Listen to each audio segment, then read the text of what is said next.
Hey, this is Nestor, the Animator, and today you're gonna learn once and for all everything you need to know to master smooth 2D animation like the one you see on the screen. Look how beautiful that is. Right, so let's get started.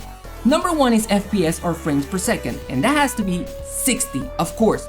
We have all played video games, and using less than 60 frames per second makes the video game just look terribly bad. It's not pleasing to the eye, so let's make 60 frames per second the gold standard. Number two is anticipation.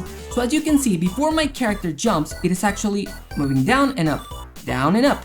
So it's warning you that there's movement coming up, which is a jump.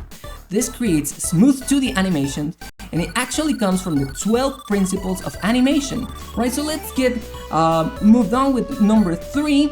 Now this is squash and stretch. So the anticipation movement itself is moving the character in a squash and stretch fashion. So as you can see, squashes, and then as it jumps, it stretches, it becomes larger. So the character is becoming smaller and larger. This also comes from the 12 principles of animation.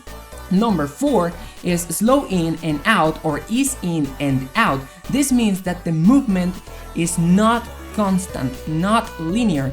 It does not have the same speed at all moments. That means that at the beginning of the animation, it becomes slow. As the animation progresses, it becomes faster. And as the animation ends, it becomes slow again. And you can see that pretty clearly right here.